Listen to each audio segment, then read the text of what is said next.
नमस्कार, आप दुनिया के फटाफट बुलेटिन में आप सभी का स्वागत है और नजर डालेंगे आज की खास खबरों पर। प्रधानमंत्री नरेंद्र मोदी ने एक पॉडकास्ट में भारत चीन संबंधों पर टिप्पणी करते हुए कहा, दो पड़ोसियों में मतभेद होते हैं लेकिन मतभेदों को विवाद में नहीं बदलना चाहिए। मोदी की टिप्पणी से खुश चीन ने की मोदी की तारीफ। रेल मंत्री अश्विनी वैष्णव ने कहा, भारत में रेल किराया श्रीलंका और पाकिस्तान के साथ ही पश्चिमी देशों की तुलना में काफी कम। कहा, रेलवे अपने यात्रियों को कम किराए के साथ गुणवत्तापूर्ण सुविधाएं उपलब्ध कराने के लिए प्रतिबद्ध है। पश्चिमी देशों के मुकाबले भारत में रेल किराया 15% कम। भारत और न्यूजीलैंड ने अपने रक्षा एवं सुरक्षा संबंधों को संस्थागत रूप देने के लिए महत्वपूर्ण समझौतों पर हस्ताक्षर किए।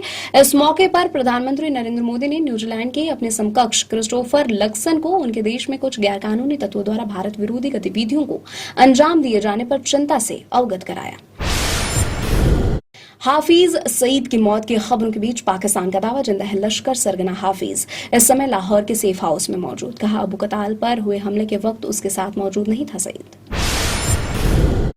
पाकिस्तान में आतंकियों पर हमले के बीच सरकार ने आतंकी सरगनाओं की सुरक्षा बढ़ाई। पाकिस्तान के कब्जे वाले कश्मीर से कई मोस्ट वांटेड आतंकियों को सुरक्षित स्थानों पर शिफ्ट किए जाने की खबर।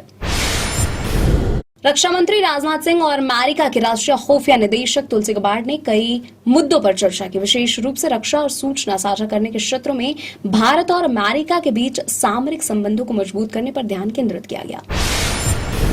अमेरिकी राष्ट्रपति डोनाल्ड ट्रंप रूस यूक्रेन युद्ध को खात्मे के लिए मंगलवार को करेंगे पुतिन से बातचीत। यूक्रेन ने भी युद्ध विराम पर सहमति जताई है। रूस चाहता है गारंटी यूक्रेन को नहीं मिले नाटो की सदस्यता। अमेरिका ने 30 दिन के युद्ध विराम का प्रस्ताव रखा है। यूपी के मुख्यमंत्री योगी आदित्यनाथ ने पूर्ववर्ती सपा सरकार पर साधा निशाना। कहा, राज्य में एक जिला एक माफिया का युग खत्म हो गया है और एक जिला एक उत्पाद की शुरुआत हो गई है। कांग्रेस अध्यक्ष मल्लिकार्जुन खड़गे ने लगाया सरकार पर आरोप। कहा, प्रधानमंत्री नरेंद्र मोदी के नेतृत्व वाली सरकार पेट्रोल एवं डीजल की कीमतें न घटाकर जनता को लूट रही है। खड़गे ने कहा, अंतर्राष्ट्रीय बाजार में कच्चे तेल की कीमत में लगातार गिरावट आ रही है। महाराष्ट्र के मुख्यमंत्री देवेंद्र फडणवीस ने कहा, औरंगजेब की कब्र का महिमा मंडन करने की कोई कोशिश करेगा तो उसे फाड़ कर रख देंगे।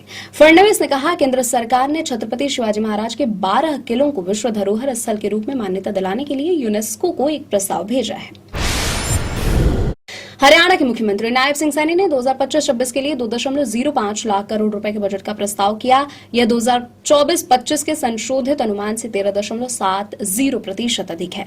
सैनी ने विश्व बैंक की 474 करोड़ रुपए की सहायता से हरियाणा आर्टिफिशियल इंटेलिजेंस मिशन स्थापित करने का प्रस्ताव रखा। भतीजे आकाश आनंद को पार्टी से निकालने के बाद बसपा प्रमुख मायावती ने कहा, पार्टी परिवारवाद, रिश्तों और नातों से ऊपर है। बहुजन समाज के लिए काम करने वालों को ही पार्टी में आगे आने के लिए प्राथमिकता दी जाएगी। जम्मू कश्मीर विधानसभा में 2 गुज्जर युवकों की मौत पर विपक्ष और पक्ष दोनों ने ही हंगामा किया। सदन में एसपी पर महिला प्रदर्शनकारी को लात मारने का भी लगाया आरोप। सत्तारूढ़ नेशनल कॉन्फ्रेंस के विधायकों ने भी किया इस मुद्दे पर विपक्ष का समर्थन। महाराष्ट्र में सत्तारूढ़ गठबंधन महायुति के विधायकों ने मुख्यमंत्री देवेंद्र फडणवीस की तुलना मुगल बादशाह औरंगजेब से करने संबंधी प्रदेश कांग्रेस अध्यक्ष हर्षवर्धन सबकाल की टिप्पणी की निंदा की। महायुति विधायकों ने सबकाल के खिलाफ कड़ी कार्रवाई की मांग की। विधान परिषद में भी हुआ हंगामा। झारखंड के पश्चिमी सिंहभूम जिले में सोमवार को एक मकान के पास भूसे की ढेर में आग लगने से 4 बच्चों की जलकर मौत हो गई। घटना चाईबासा के जगन्नाथपुर थाना क्षेत्र के गितिलिपी गांव में पूर्वाह्न करीब 11 बजे हुई। मणिपुर के चुराचांदपुर जिले में हमार जनजाति के एक नेता पर अज्ञात हमलावरों द्वारा किए गए हमले के एक दिन बाद सोमवार को इलाके में तनाव। पुलिस ने बताया, अतिरिक्त जिलाधिकारी ने बीएनएस की धारा 163 के तहत पूरे जिले में निषेधाज्ञा लागू कर दी है।